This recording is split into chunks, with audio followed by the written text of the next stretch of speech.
There is a hierarchy to power in the 41st millennium that most people never live long enough to fully understand. At the bottom, you have the common soldier of the Astra Militarum, brave, expendable, human in every fragile sense of the word. Above them, the elite regiments, the Tempestus Scions, the veterans who have survived long enough to know exactly how doomed they are. And then, ascending further into something that barely resembles humanity anymore, you have the Space Marines, the Adeptus Astartes, the Angels of Death, beings who were once human children, broken apart and rebuilt into something that can walk through a hailstorm of bolter fire, tear a tank apart with their bare hands, and still recite the litanies of hate from memory while doing it. They stand 8 feet tall. Their bones are reinforced with a material harder than ceramite. They have 2 hearts, 3 lungs, and a secondary nervous system designed to keep them fighting long after any normal creature would have died. A single Space Marine is worth 100 soldiers. A Space Marine company, 100 of these engineered demigods, is enough to turn the tide of a planetary war. The 4th company of the Iron Hands chapter had 231 battle brothers when they made planetfall on Varath Secundus. They were sent to eliminate a chaos war band that had been raiding supply lines along the Segmentum Obscurus border. A clean operation, a textbook suppression. The kind of mission the Iron Hands had executed 500 times before with mechanical efficiency and 0 sentiment. 72 hours later, there were 11 survivors. It was Brother Sergeant Castor Vial who sent the distress signal. He was missing his left arm from the elbow down, his helmet cracked open on one side, blood dried black across half his face. He had seen 220 of his brothers die in 3 days, something that should have been impossible. Something that rewrote everything the Iron Hands thought they knew about this warband, about this world, about their own limits. He transmitted the signal from inside a collapsed manufactorum on the outskirts of the capital, surrounded by the bodies of the fallen, and he waited. He expected reinforcements. Another company, perhaps. A Titan, if the sector command was feeling generous. Maybe orbital bombardment and a quiet acknowledgement that Varath Secundus was simply lost. What arrived, alone, beyond an unmarked gunship that cut through the atmosphere like a blade, was a single figure. He stood at the edge of the manufactorum, silhouetted against the burning skyline, and Castor Vale, a man who had fought orcs, tyrannids, and chaos space marines without flinching, felt something he had not felt in 40 years of war. He felt small. The custodian was 10 feet tall, armored in auramite plate that caught the firelight and turned it into something almost sacred. His armor was not the functional, mass-produced ceramite of a space marine. It was handcrafted, every single surface etched with microscripture too fine to read with the naked eye, inlaid with gold and deep crimson, shaped by artificers whose names were recorded in the vaults beneath the imperial palace itself. In his right hand, he carried a guardian spear, a weapon that was simultaneously a master-crafted polearm and a precision bolter. Longer than a normal man was tall, balanced with an elegance that made it look weightless. His helmet's eye lenses burned a steady, unwavering amber. He did not rush. He did not crouch behind cover. He walked across open ground through a battlefield that had destroyed 200 space marines, and nothing fired at him, as if the world itself was holding its breath. He stopped in front of Castor Vale and looked down at the wounded sergeant with an expression that was not contempt, not pity, but something harder and older than either. Custodian, voice like stone moving against stone. You fought well. You survived. That is noted. Castor Vile, a space marine of 40 years' service, found he had nothing to say. The custodian stepped past him and began to move through the ruins, reading the battlefield the way a scholar reads a text, methodical, absorbing everything, missing nothing. He crouched beside the body of a fallen Iron Hand, studied the wound pattern, stood. He examined a collapsed wall, pressed 2 fingers into a scorch mark, brought them close to his eye lenses. He was building a picture with the patience and precision of something that had been doing this for a very, very long time. Castor watched him and understood, in a way that humbled him completely, that he was not looking at a better version of himself. He was looking at something categorically different, something that existed in a tier of power and purpose so far above a space marine that the comparison almost did not make sense. And the Adeptus Custodes were not the Emperor's soldiers. They were not even his champions in the way the space marines were. They were his companions, his chosen, each one created not by an assembly line of gene seed and trial, but by the Emperor's direct attention, shaped, tested, and perfected individually over years by the single most powerful being humanity had ever produced. If a space marine was a weapon, a custodian was a masterwork.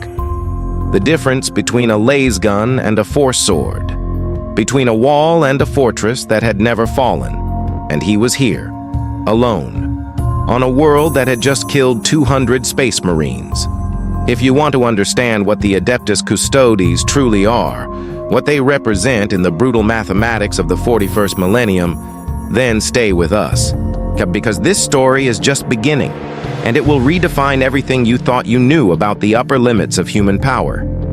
If tales like this one speak to something in you, that hunger for the dark, the epic, the unrelenting, smash that subscribe button and join us in the darkness.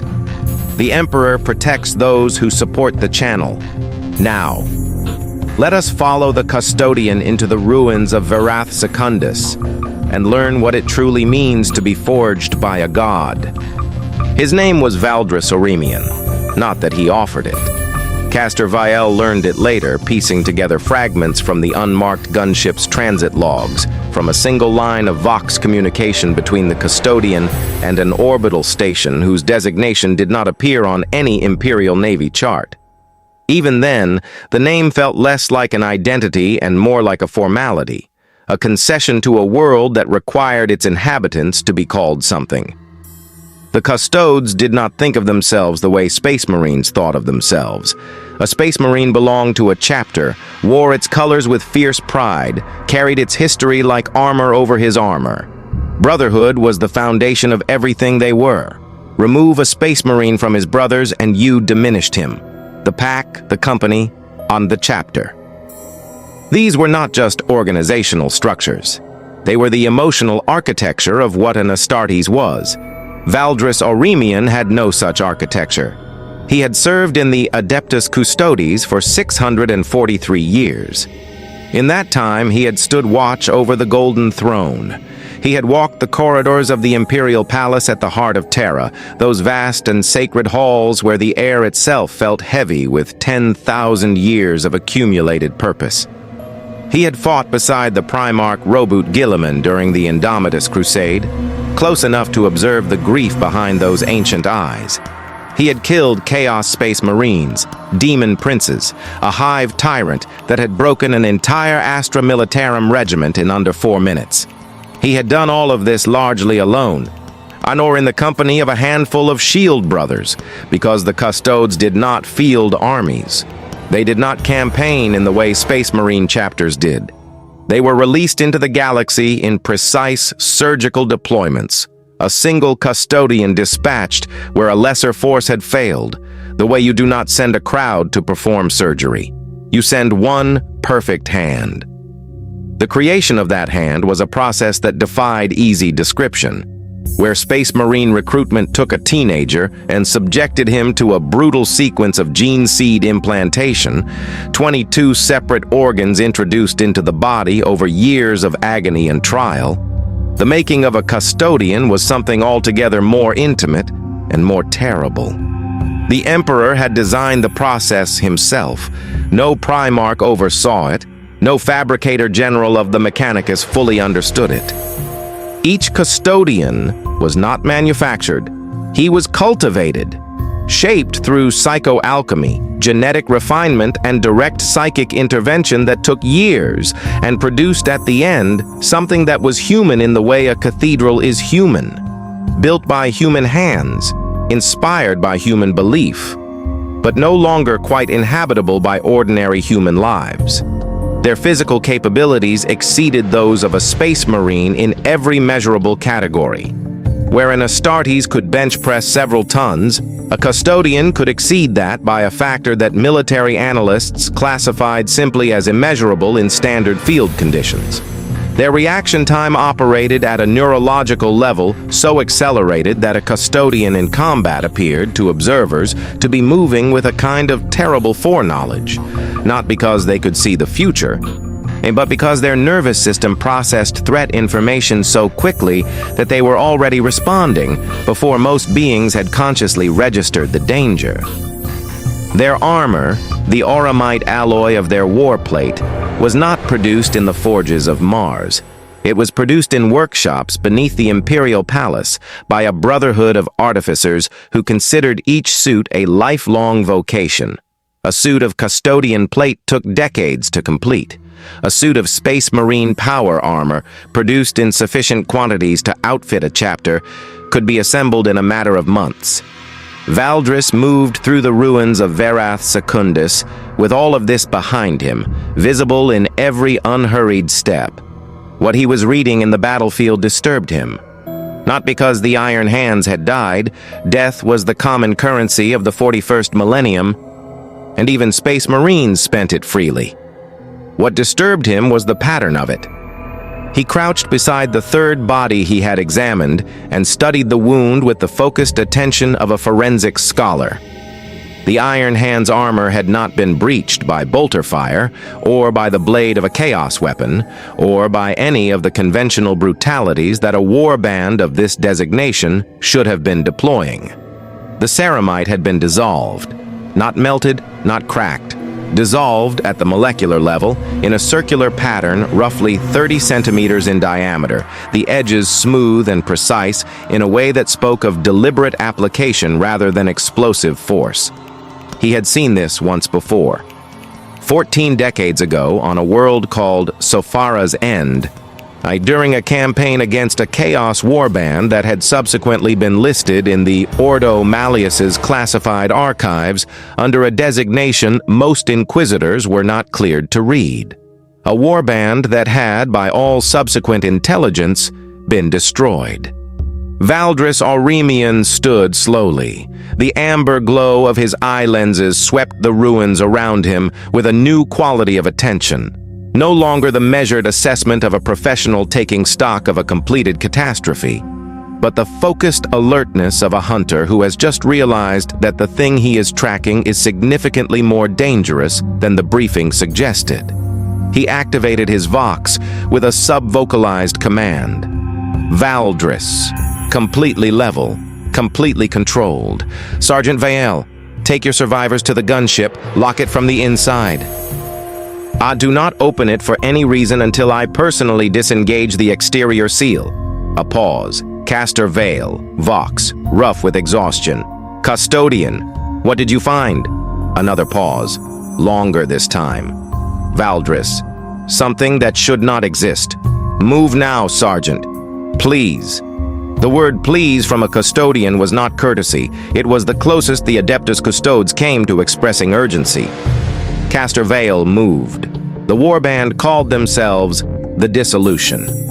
This was not a name that appeared in standard Chaos Warband classifications maintained by the Administratum or even in the mid-tier clearance files of the Ordo Malleus. It existed in a single document, buried 17 layers deep in the classified archives of the Chamber Militant, accessible only to custodians of senior standing and a handful of Inquisitor lords who had spent careers earning the right to read things that made lesser men question their faith. Valdris had read it once 40 years ago as background intelligence on a separate operation. He had filed it in the extraordinary memory that the Custodes were gifted with and had not thought about it again, because the document concluded with a straightforward assessment: warband neutralized, threat classification rescinded. And someone had been wrong. The dissolution had begun as a warband of the Thousand Suns, the Chaos Space Marines who served Tzeentch, the god of change, the architect of fate. But where most Thousand Sons warbands pursued the accumulation of arcane knowledge, the hoarding of psychic power, the slow unraveling of enemy forces through manipulation and sorcery from a careful distance, the dissolution had evolved into something more direct and more horrifying.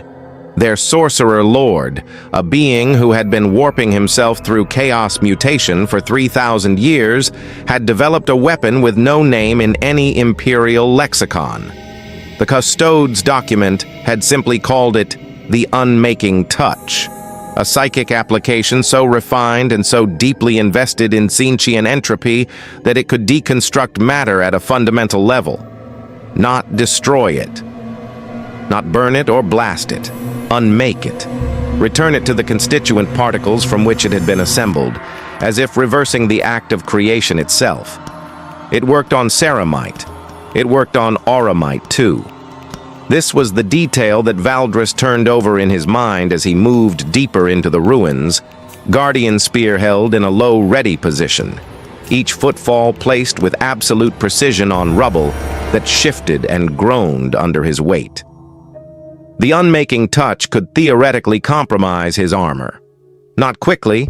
His warplate was significantly denser and more psychically resistant than Space Marine ceramite, layered with wards and hexagrammic runes applied by the palace artificers over decades of careful work.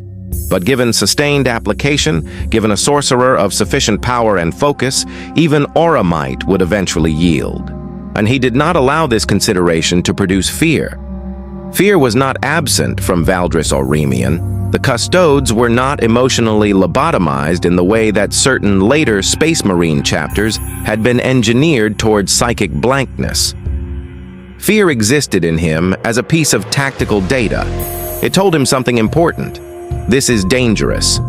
He absorbed that information and filed it alongside everything else he knew, and he kept moving. The ruins of Varath Secundus's capital had been a mid-sized manufactorum city before the warband arrived. 40,000 workers producing components for Astra Militarum logistics vehicles, the kind of unremarkable industrial settlement that existed in its billions across the Imperium, noticed by no one until it stopped producing. And the buildings were the functional, brutalist architecture of imperial industry. Thick ferrocrete walls, low ceilings, narrow corridors designed for efficiency rather than comfort.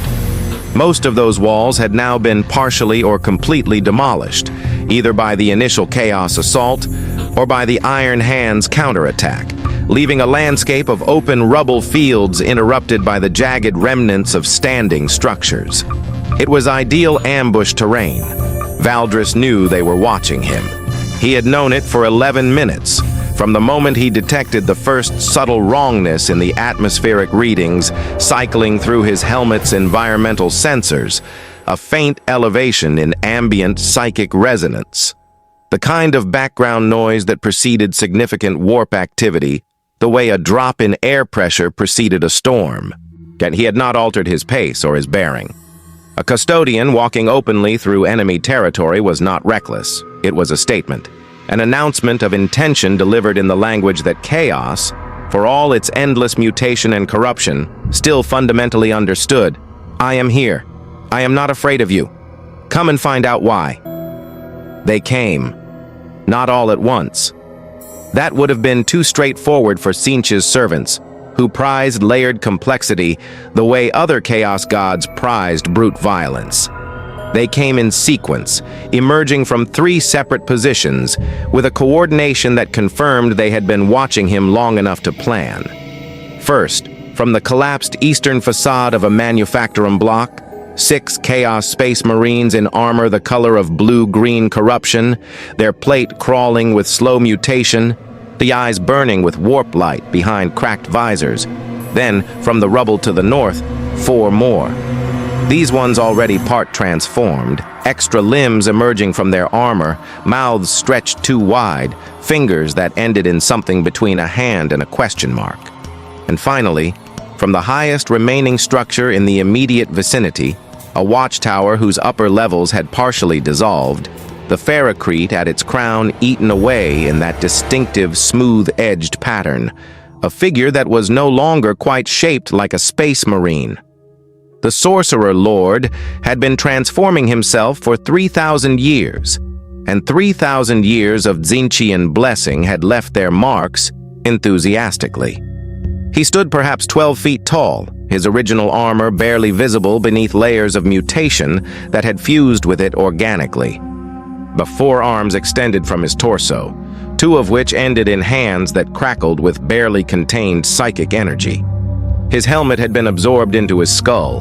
His face was visible, or rather, the collection of features that had replaced his face was visible. And it was looking at Valdris with an intelligence that was ancient and patient and deeply, profoundly wrong. Sorcerer Lord, voice like multiple voices slightly out of sync with each other. A custodian, how delightful. We have not unraveled one of you in quite some time. Valdris stopped walking. He looked up at the Sorcerer Lord with the calm of a man reviewing a mildly interesting tactical problem. Valdris, you destroyed the Iron Hands Company. Sorcerer Lord, we did. They were magnificent. 200 of the Emperor's finest, and they lasted 3 days. We were impressed. Valdris, they were not the Emperor's finest. He raised his guardian spear. Valdris, I am. The first chaos. Space Marine died before he finished raising his weapon. This was not hyperbole. It was a simple mechanical fact, observed by Caster Viel through the narrow viewport of the locked gunship from 400 meters away, recorded in the unflinching memory of a Space Marine who had spent 40 years cataloging violence in all its forms.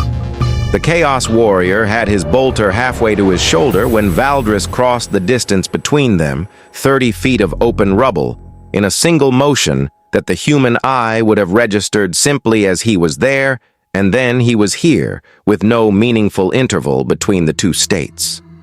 The Guardian Spear's blade entered through the gap between gorget and helmet, angled upward with precise surgical intent. And the Chaos Space Marine was dead before the message had fully traveled from his brain to his trigger finger.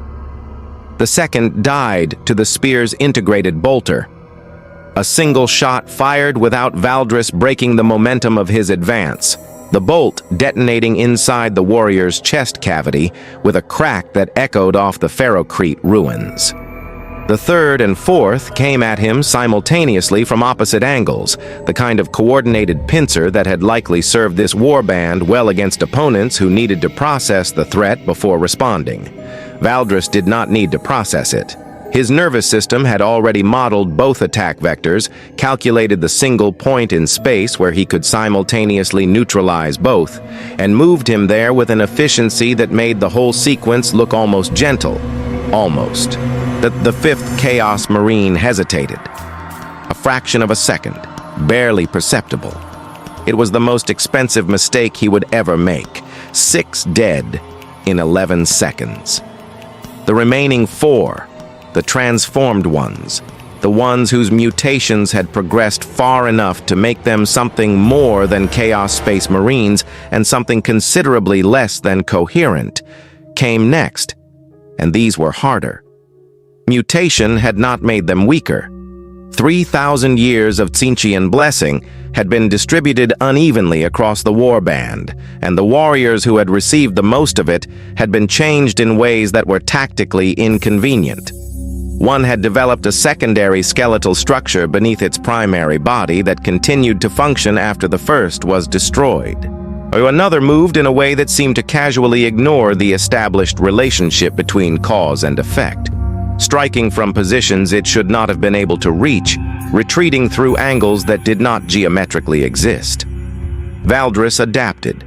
This was the quality that separated the Custodes from nearly every other fighting force in the Imperium in a way that raw physical power alone could not fully explain.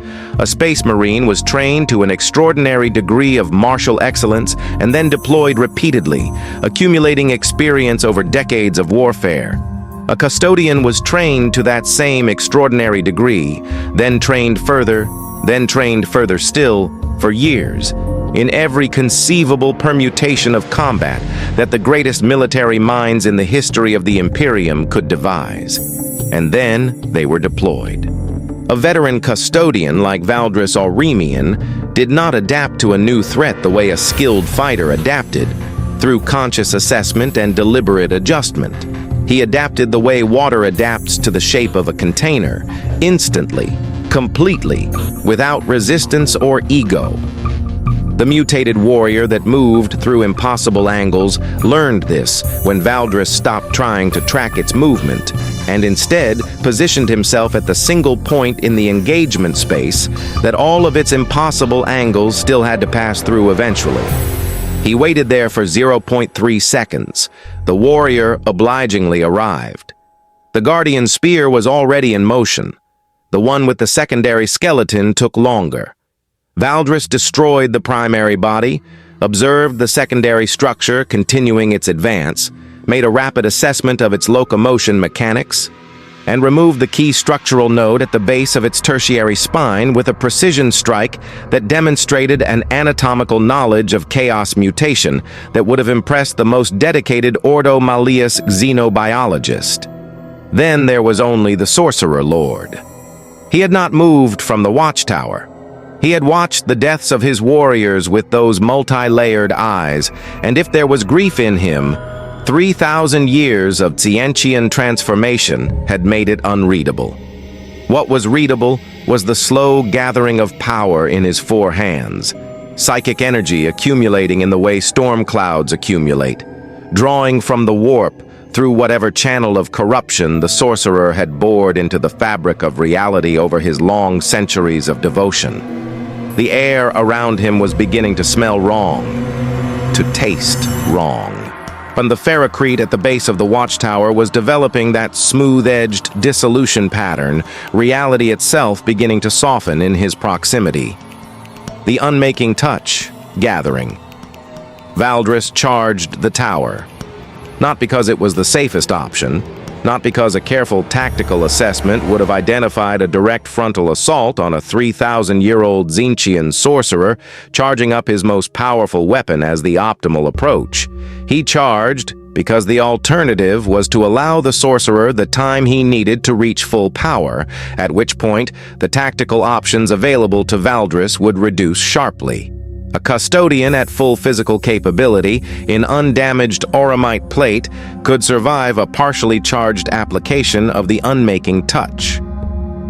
The same custodian, standing in a partially dissolved watchtower with a fully charged sorcerer directly above him, presented a different calculation entirely. He was halfway up the exterior of the tower, scaling it with the casual physicality of a creature for whom a sheer ferrocrete wall was simply a surface rather than an obstacle. When the first discharge came, it hit his left pauldron. The sensation was extraordinary in its wrongness. Not pain exactly, though pain was present. It was the feeling of something being subtracted, matter that had existed cohesively for decades, suddenly receiving instructions to forget that it had ever cohered. The auramite resisted. The hexagrammic wards burned white-hot, visible even in the afternoon light of Varath Secundus's pale sun, as decades of patient artificer work did exactly the job it had been designed to do. The dissolution slowed, stopped. The pauldron was damaged. A circular section roughly 20 centimeters across had lost approximately 40% of its structural integrity, the surface texture changing from the smooth perfection of hand-finished auramite to something that looked almost porous. Valdris noted this, filed it, kept climbing. The Sorcerer Lord looked down at him with something that might, in a human face, have been surprise. Sorcerer Lord, you are still coming. Valdris, through gritted teeth, still climbing. I was made by the Emperor of Mankind, personally. Did you think a sorcerer's parlor trick would be sufficient? He reached the top of the tower. What followed was not a duel in any elegant sense of the word. It was the meeting of two forces that existed at the absolute upper boundary of what was possible. One drawn from the warp, ancient and transforming and hungry, and one drawn from the most concentrated act of deliberate human creation in the history of the species. The Sorcerer Lord was faster than his size suggested, and stronger, and his 3,000 years had given him a tactical intelligence that was formidable even by custodian standards. He discharged the unmaking touch twice more, once catching Valdris across the right greave, once coming close enough to the helmet that the air in front of the eye lenses shimmered and distorted before the wards redirected the energy. Valdris bled from 3 separate wounds where the sorcerer's blades, 2 of his 4 arms, carried weapons. Long curving things that crackled with warp lightning had found gaps in damaged armor. He bled, and he kept fighting, because a custodian who stopped fighting because he was bleeding had fundamentally misunderstood his own purpose. The end came not through overwhelming force, but through patience. Through 600 years of accumulated knowledge about how chaos sorcerers fought, about the specific rhythm of power accumulation and discharge that Tzeentchian psychers fell into when pressed, about the precise moment, the fraction of a second between the discharge of one application and the gathering of the next, when the sorcerer's psychic defenses thinned to something that a guardian spear, driven with the full physical force of a custodian at the absolute limit of his capabilities, could penetrate. Valdris waited for that moment with the patience of something that had been waiting for 600 years. It came. He did not waste it. The Sorcerer Lord fell in pieces, not metaphorically. The unmaking touch, redirected through the Guardian Spear's blade at the precise moment of contact, a technique Valdris had theorized during a decade of quiet study in the palace archives and never previously had cause to test, had turned the sorcerer's own weapon against the coherence of his mutated form. 3,000 years of accumulated Tzeentchian blessing unraveled from the outside in. The warp energy that had sustained and transformed and ultimately defined the Sorcerer Lord for 30 centuries, withdrawing all at once, like a tide going out with catastrophic speed. What remained was not a corpse in any recognizable sense. It was a settling of dust and fragments, and the faint residual smell of ozone, and something older and less nameable, dissipating quickly in the pale afternoon air of Vareth Secundus. Valdris stood at the top of the broken watchtower and breathed. This was not a dramatic gesture. It was a physiological necessity. His body, pushed to the absolute boundary of its capabilities, required the additional oxygen, and the custodian's respiratory system was efficiently completing a task that it had been exquisitely engineered to complete. But there was something else in that breath, something that existed alongside the physiology underneath it, in the part of Valdris Oremian that 643 years of service had not entirely subsumed. He was tired, not physically. Physically, his secondary systems were already cycling into accelerated repair. The custodian equivalent of the Space Marine's Susan membrane and Laraman cells, working in concert with a biological architecture significantly more sophisticated than anything the Adeptus Astartes possessed. The wounds were serious, but survivable. The damaged armor would require the attention of the palace artificers, months of careful work to restore what the unmaking touch had compromised, but it would be restored. His body knew exactly what to do with physical damage. It had always known. It was the other kind of tired that had no established protocol. He stood in the silence of the ruined watchtower and looked out across what remained of Vareth Secundus's capital city. The Manufactorum district stretched in every direction, broken and still, the smoke from 3 days of battle thinning now that the sources of it were dead. And in the middle distance he could see the gunship, intact, the viewport reflecting the pale sun. Inside it, 11 Space Marines who had survived something that had killed 220 of their brothers. 11 men who would carry this day forward in their enhanced memories with complete and unforgiving clarity for the rest of their very long lives. He should descend, disengage the exterior seal, begin the process of extraction. The Vox reports to the orbital station, the classified documentation of the dissolution's confirmed destruction, the forwarding of intelligence to the Ordo Malleus, so that whatever mistake had produced the erroneous neutralization report 4 decades ago could be understood and corrected. There was a great deal of administrative consequence to what had just happened, and Valdris was aware of all of it, and none of it moved him from where he stood. Because in the silence, in the absence of the warband and the sorcerer lord and the specific focused violence that had consumed the last several hours, something settled into the space they had occupied. Something that always settled into these spaces in Valdris's experience, and that 600 years had made no easier to inhabit. Aloneness. This was the truth about the Adeptus Custodes that no imperial propaganda tract addressed, that no ministorum sermon touched, that the gilded mythology constructed around them in the public consciousness of the Imperium carefully and completely omitted. The Custodes were the Emperor's companions. This was their designation, their purpose, the foundational identity around which everything they were had been constructed.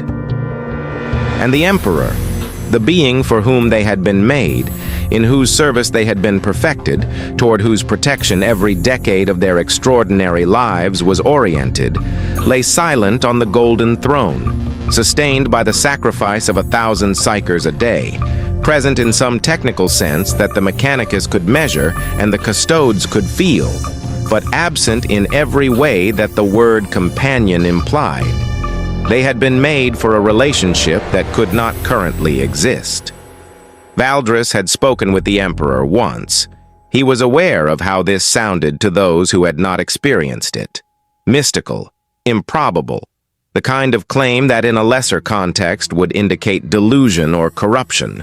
But the Custodes did not speak of it lightly or often, and when Valdris said he had spoken with the Emperor, and he meant something specific and verifiable within the closed community of the Shield host. A moment, during a long vigil at the foot of the Golden Throne, when the presence that emanated from that terrible device had focused briefly and with immense effort on the custodian kneeling before it. Not words, not visions, something that existed below language, a communication of recognition, of acknowledgement, of a purpose, held still and clear and undiminished despite everything. He had carried that moment for 200 years. On days like this one, standing alone in the wreckage of a battle that no one outside a classified archive would ever know had occurred, surrounded by the evidence of a threat that had required 600 years of preparation to meet and a single pair of hands to resolve. That moment was what he returned to. Not for comfort, exactly. Comfort was not the right word for what the memory provided. It was more like orientation, a fixed point in the darkness by which he could locate himself. He heard movement below. Castor Vale, emerging from the gunship, moving toward the base of the tower, with the careful deliberateness of a man who had spent 3 days surviving something that should have killed him and was still processing that fact. The Space Marine looked up, found Valdris at the top of the tower, and said nothing for a long moment. Castor Vale, rough, quiet. "Is it done?" Valdris. "It is done." Castor Vale. "All of them?" Valdris. "All of them." Another silence. The wind moved through the ruins carrying ash. Castor Vale. 220 brothers. For this. It was not a question. It was the sound a Space Marine made when he was attempting to find the architecture that would allow him to carry an unbearable weight forward. Valdris recognized it. He had heard variations of it on 100 worlds across 6 centuries. Valdris. They held for 3 days against something that should not have existed. They denied the dissolution time and ground and momentum. Without what they endured, I would have arrived at a war band at full strength rather than one diminished by attrition and overconfidence. "Your brothers did not die for nothing, Sergeant." Castor Vale absorbed this. His jaw worked slightly. Castor Vale. "You really believe that?" Valdris descended from the tower in a series of controlled drops, landing beside the Space Marine with a weight that cracked the ferrocrete slightly beneath his feet. He looked at Castervale directly. This wounded, exhausted, grief-hollowed veteran. This man who was by any objective measure one of the most formidable warriors in the Imperium, and who, in this moment, looked precisely as devastated as he was. Valdris. I have fought for 643 years. I have stood over more dead than you have years. And I have learned that the only honest answer I can give you is this. Their sacrifice mattered today, on this world, against this enemy. Whether the universe acknowledges that is a question above both our pay grades, Sergeant. Something shifted in Castervale's expression. Not quite relief, not quite peace, but the faintest loosening of the absolute tension that had been holding him upright. Castervale, quietly. Are you always alone out here? Valdris looked out across the ruined city, which at the settling smoke. At the pale sun beginning its descent toward the horizon of a world that would need to be rebuilt, repopulated, quietly reintegrated into the Imperium's logistical network with minimal public acknowledgement of what had nearly happened here. Valdris. Yes, he said it without self-pity, without performance, without any of the qualities that the word might carry in a human mouth. He said it the way he might report an atmospheric reading or a wound assessment, as a simple, accurate statement of condition. Valdris, it is what I was made for. He turned and walked toward the gunship, guardian spear resting across his shoulders, his damaged auramite plate catching the last of the afternoon light and turning it still into something almost sacred. Castervale watched him go, and understood for the first time that the greatest warriors the Imperium had ever produced were not invincible because they felt nothing. They were invincible because they felt everything and fought anyway. The gunship broke atmosphere with the muted thunder of retro thrusters, leaving the gray-brown smear of Vareth Secundus behind. Inside the armored hold, the silence was heavier than the planet's gravity. 11 iron hands sat in the crash webbing, their warplate dented and scarred, their gaze fixed on the armored figure who stood apart from them, facing the rear ramp. Valdris had not spoken since they boarded. He had not removed his helmet. He stood as still as a statue from the Imperial Palace, a thing of gold and alabaster, and the only evidence that he had just fought a 3,000-year-old sorcerer were the 3 circular blemishes on his auramite plate, where the unmaking touch had clawed at its perfection. Castervale stared at that damage. He had seen his own armor rent 1,000 times. He had seen brothers die from breaches far smaller, but the sight of a custodian's sacred plate, the legendary auramite, looking porous. It was a reminder that the threat they had faced was real, that it had not been a failure of the iron hands, but a confrontation with a force that existed on a different axis of reality entirely. After an hour of silent transit, one of the younger survivors, Brother Antigus, spoke. His voice was a raw rasp, his face a mess of scar tissue and healing lacerations where his helmet had been torn away. Brother Antigus, Custodian, I would ask a question. Valdris did not turn, but his helmet tilted a fraction of a degree. Brother Antigus, you said we held them for 3 days, that we weakened them. Is that why you came alone? Because you knew they would be worn down? And it was a question that sought validation. A desperate attempt to find a tactical reason for their suffering to prove that they were part of a larger, successful plan. Valdris was silent for a long moment, the only sound the low hum of the ship's plasma drives. When he finally spoke, his voice was level, devoid of either comfort or cruelty. Valdris, I came alone because the Adeptus Custodes does not deploy armies. We deploy assets. A company of space marines is a hammer. It requires support, supply lines, and coordination. It is a blunt instrument, and the Imperium has many of them. I am not a hammer. I am a blade. A blade is not sent to break an army. It is sent to cut out a heart. He turned then, facing them fully. The amber eye lenses swept across the 11 battered survivors. Valdris, I did not know you would be here. I did not know the dissolution was still active until I received the first casualty reports from your chapter command. I came to correct an intelligence failure that occurred 40 years ago. Your sacrifice was not factored into my calculations because I did not know there would be a sacrifice to factor. Do not mistake the utility of your deaths for purpose. Purpose is something you must carry inside you. The universe will not provide it. The words hung in the air, brutal and honest. Brother Antiges looked away, his broad shoulders slumping. Caster Vial, however, met the custodian's gaze. He saw no cruelty there, only a terrifying clarity, a being who had made peace with the fundamental emptiness of war and who fought anyway. The gunship docked with the orbital station, a massive iron rock in the void. As the ramp hissed open, Valdris finally removed his helmet. The face beneath was achingly human. High cheekbones, a firm jaw, dark hair cropped close. But the eyes were the oldest thing Caster Vale had ever seen. They held 600 years of war, loss, and a loneliness so profound it was a physical weight. He looked at the Iron Hands sergeant. Valdris, your chapter will rebuild. Your company will be reconstituted. You will carry this with you. That is the nature of command, Sergeant.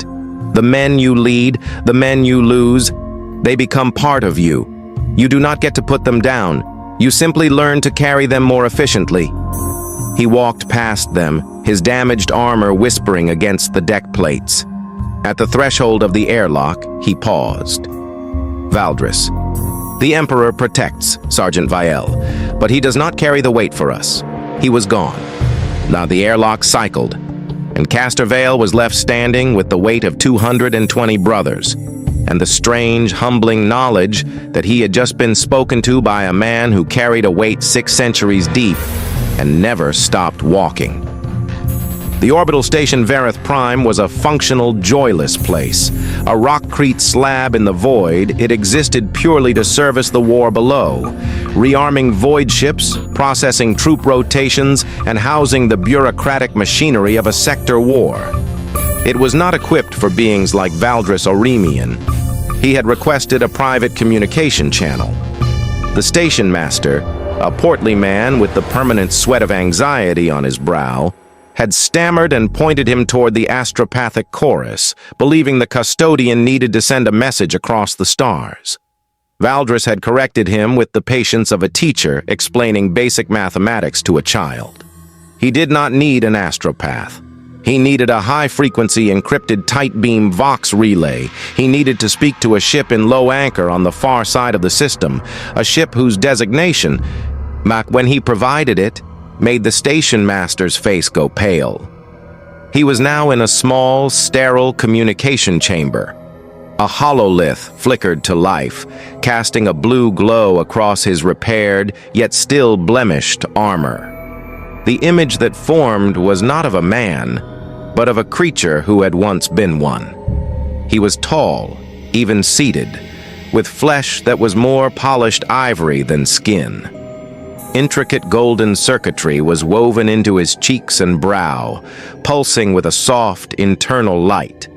His eyes were deep-set, black as polished obsidian, and held the unnerving stillness of a machine waiting for input. This was Exaggerated, a brother of the Logos, a member of the Adeptus Custodes, who had, long ago, chosen the path of the Eye of the Emperor. Exaggerated voiced a soft, synthetic whisper. Valdris, your signal is clear. You are well. The data feed from your armor indicates significant trauma to the Auramite, the unmaking touch. Confirmation? Valdris, confirmed. The Dissolution Warband was active.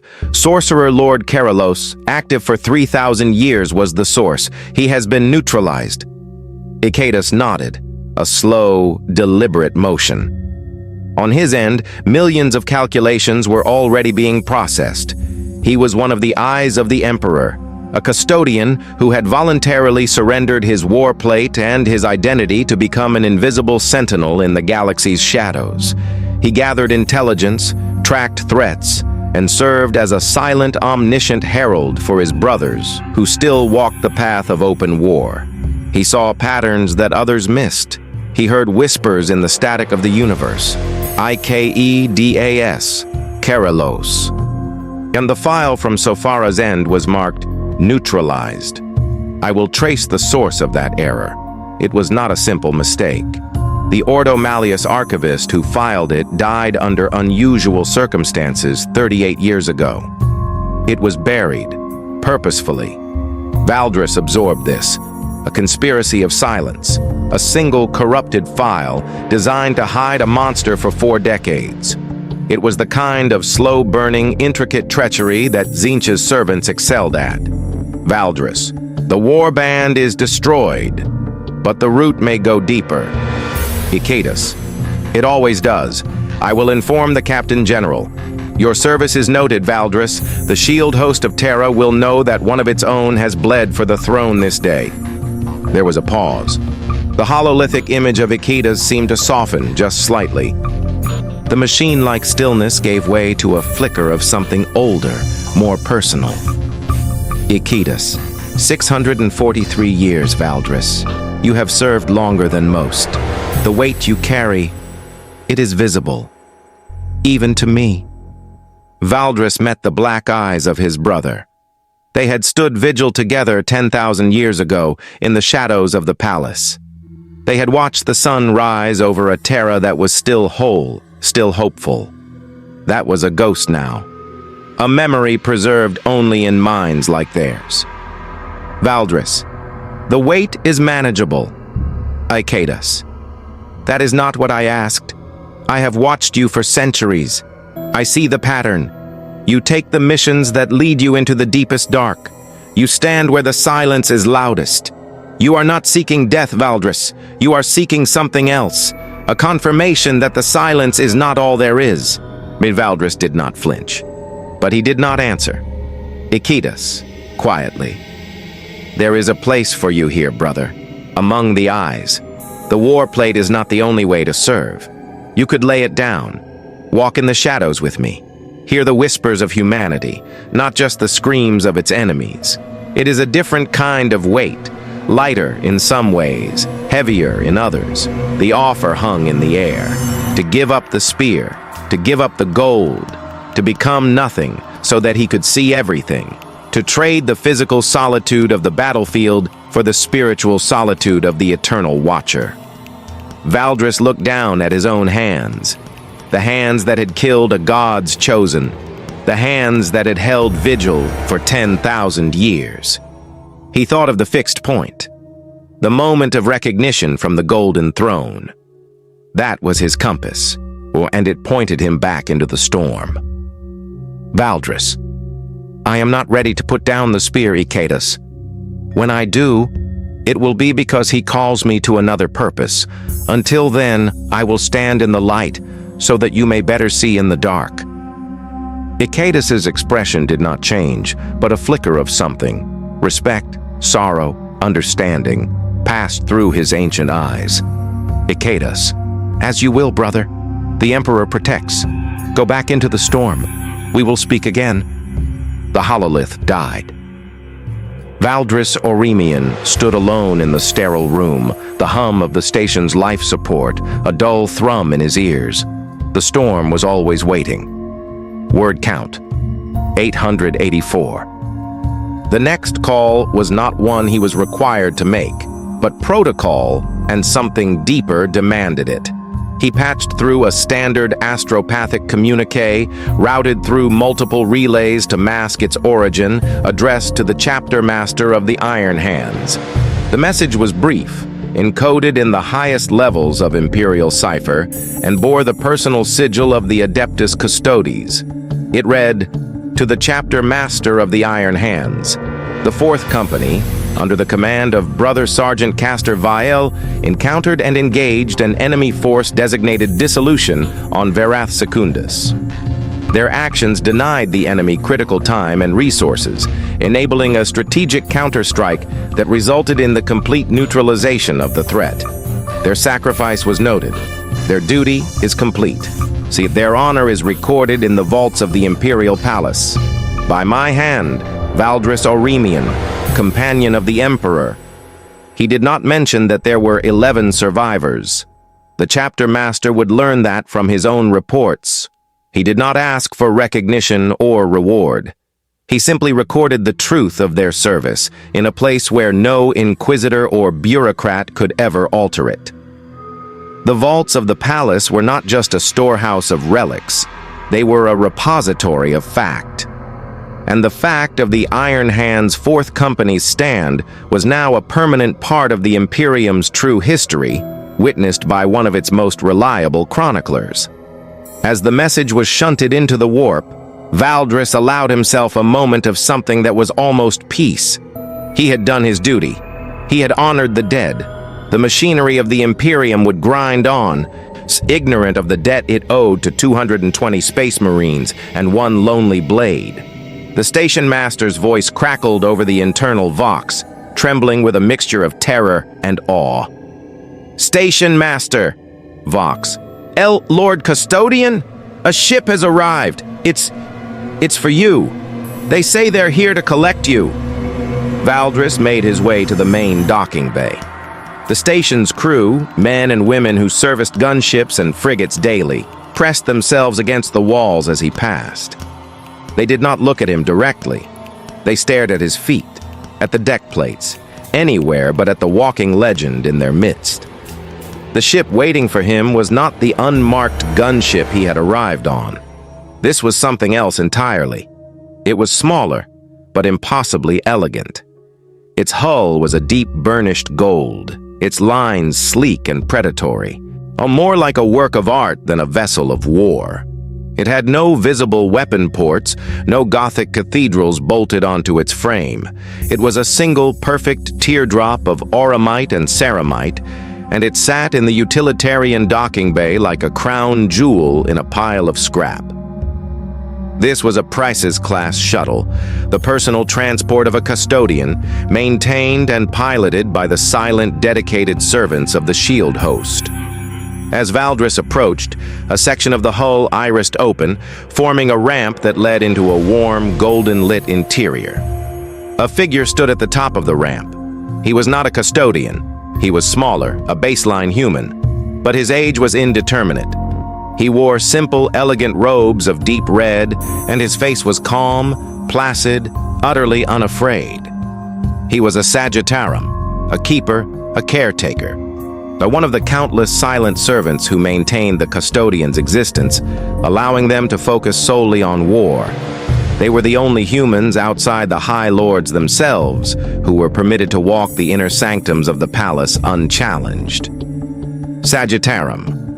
Dominus, your return is anticipated. The artificers are ready to begin restoration of your plate.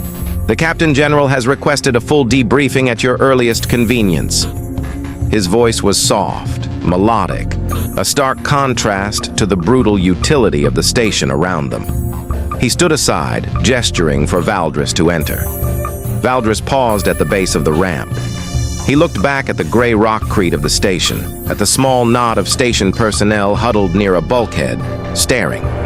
One of them, a young woman with the insignia of a loadmaster. I met his eyes for a split second. There was no terror in her gaze, only wonder. She had just seen a god. He turned and walked up the ramp. The hull irised shut behind him, sealing him in the warm, golden silence. The Sagittarum led him to a small chamber. It was sparsely furnished, but every surface was perfect, from the polished wood of the single bench to the soft woven fabric of the wall hangings. A single faceted crystal glowed in the center of the ceiling, casting a warm, natural light. Sagittarum. Refreshments are available. The journey to Terra will take 17 standard days. We have a stable warp route. You are safe to rest, Dominus. Rest. The word felt foreign, but as the Sagittarum withdrew, Valdris sat on the bench. He placed his guardian spear across his knees. He closed his eyes. For the first time in 3 weeks, as there were no enemies to fight, no reports to file, no survivors to counsel, no decisions to make. There was only the low, comforting thrum of the ship's engines and the knowledge that for a few days, he was, in the only way that mattered to a custodian, home. The journey to Terra was a passage through a nightmare, wrapped in a golden cocoon. The warp was never calm. Even the most stable routes were corridors through a realm of pure emotion and impossible physics, where the laws of reality were merely suggestions. The Prices-class shuttle was equipped with the most powerful Geller fields known to the Imperium, projecting a bubble of reality so stable that the creatures of the warp could only press against it, howling in frustration, unable to penetrate. Valdris spent most of the journey in his chambers. He did not sleep. Custodians could, but it was a deep, meditative state, not a necessity. Instead, he entered a state of focused recall. He replayed the engagement on Varath Secundus, every movement of the Chaos Space Marines, every flicker of psychic energy from Keralos, at the precise angle of his own strikes.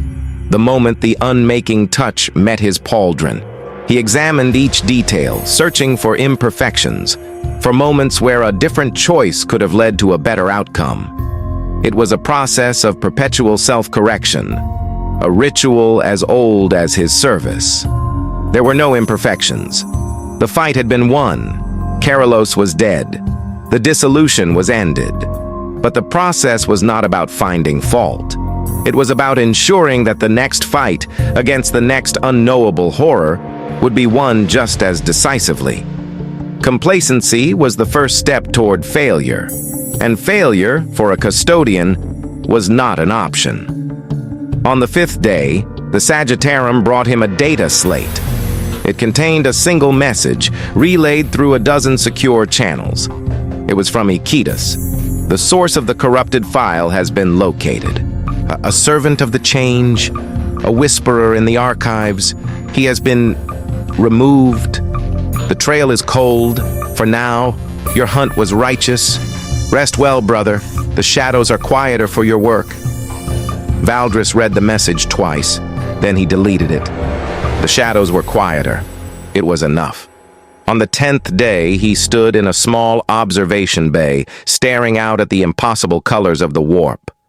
The ship's hull polarized the view, reducing the chaotic madness to a shimmering, almost beautiful tapestry of violets and crimsons. He watched it for hours, his mind empty of tactics, empty of duty.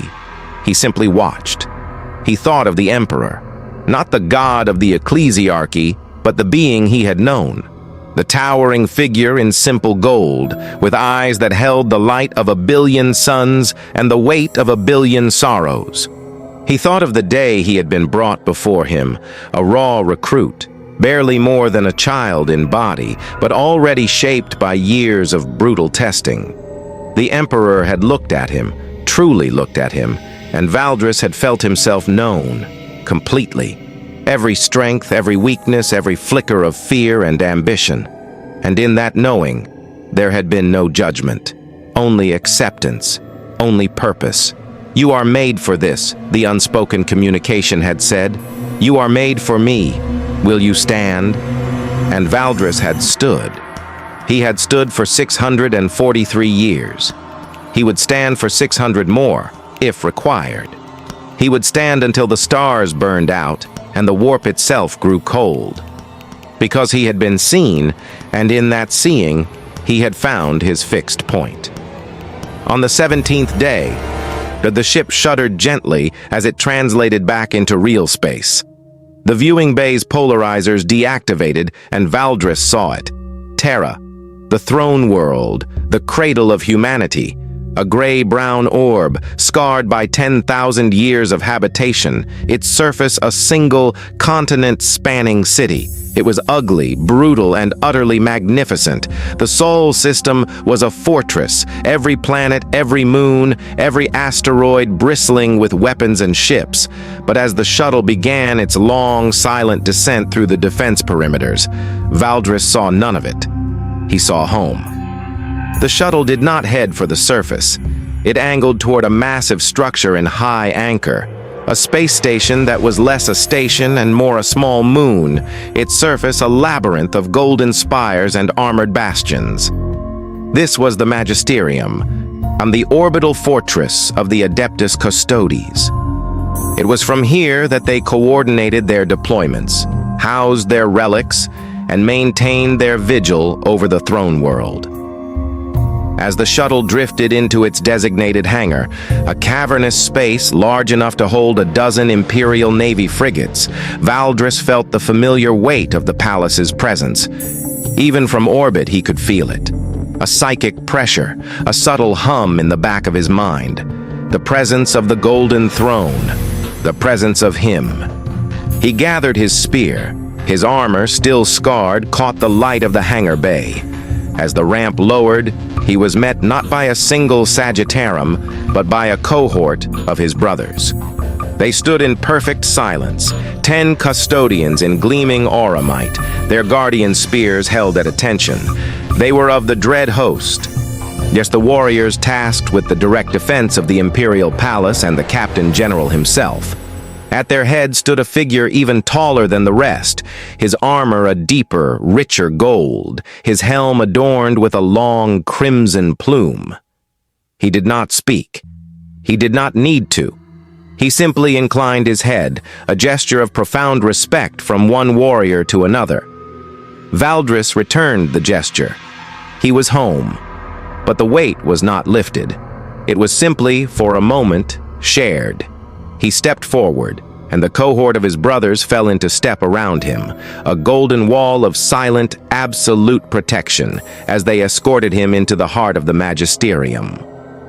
The debriefing with the Captain General was not a conversation. It was a transference of data. Valdris stood in a circular chamber deep within the Magisterium.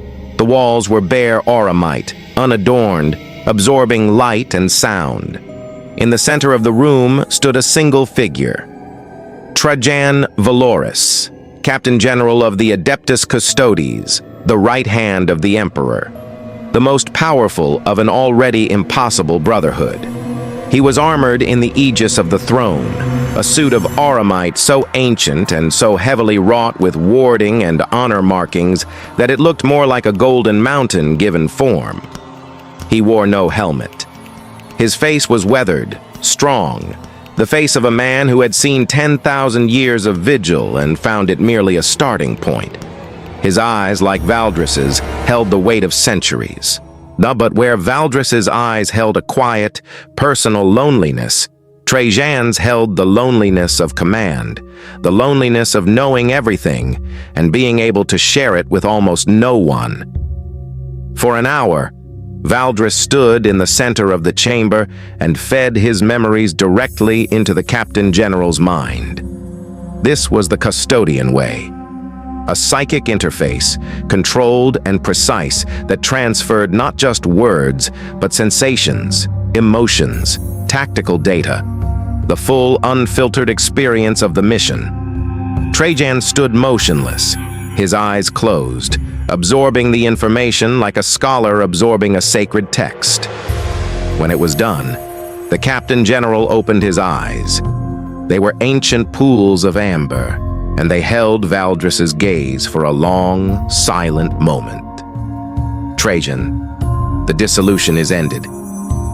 The intelligence failure is being investigated at the highest levels. You have done well, Valdris Oremian. Your service is exemplary as always. The praise was not effusive. It was not meant to be. It was a statement of fact. Trajan, your armor will be restored. The artificers have already begun their work. It will be 3 months before you are ready for deployment. You will use this time for reflection, for rest. That is not a suggestion, brother. It is an order. Valdris inclined his head. He understood. The Captain General saw the weight. He saw the fatigue that no physical repair could touch. He was giving Valdris permission to put down the spear for a time. To simply be. The formal debriefing over, the atmosphere in the room shifted just slightly. Trajan Valoris, the Captain General, the living legend, took a step closer. His voice, when he spoke again, was quieter. Trajan, you spoke to Astartes. He made you an offer. Valdris, he did. Trajan, and you refused. Why? It was a question that went to the heart of Valdris's existence. He considered it for a moment, searching for the truest answer. Valdris, because the silence on the battlefield is different. It is filled with the ghosts of those I have fought beside, those I have failed to save. It is a silence earned, the silence of the shadows. It is a silence waiting to be filled. I am not ready to wait, Captain General. I am not ready to become a ghost while I still live. Trajan regarded him with an expression that was impossible to read. It might have been understanding. It might have been sorrow. It might have been the simple, eternal patience of a being who had watched 10,000 years of his brothers come and go. Trajan, you carry them well, Valdris, the ghosts, but do not let them become your only companions. There is still a world to fight for, still a throne to protect, still a purpose. Do not lose sight of it in the darkness.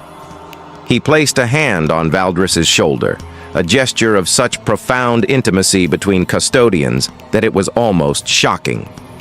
Trajan, go, rest, walk in the gardens. Remember what it is you are fighting for, not just against, but for. Valdris left the chamber.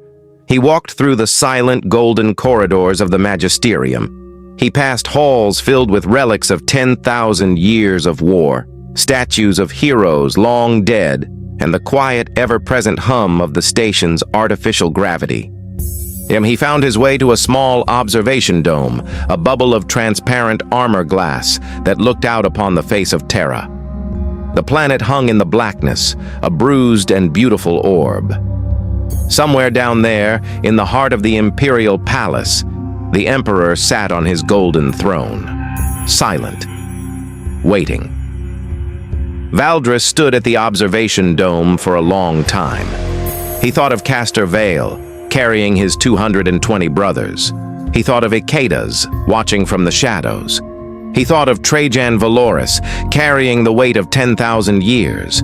He thought of the fixed point, the moment of recognition, the knowledge that he had been seen and that he was known. He was alone. He would always be alone. It was what he was made for. But as he stood there, looking down at the world that held his purpose, he felt something shift. The weight did not disappear, but it settled. It found its balance. He was Valdris Auremian, companion of the Emperor. He had fought for 643 years. He would fight for 600 more. And in the silence, in the darkness, in the endless, lonely vigil, he would stand, because that was what he was made for. And for a custodian, that was enough. And so we leave Valdris Auremian, a single, perfect blade returned to its sheath, waiting for the next hand to draw it forth. The Adeptus Custodes are more than space marines. They are more than soldiers, more than warriors, more than legends. They are the living embodiment of a dream that died 10,000 years ago, kept alive by the only beings in the galaxy with the strength, the will, and the loneliness to do so. They are the Emperor's companions. And until he speaks again, they will stand in silence, alone, together, forever. The Emperor protects.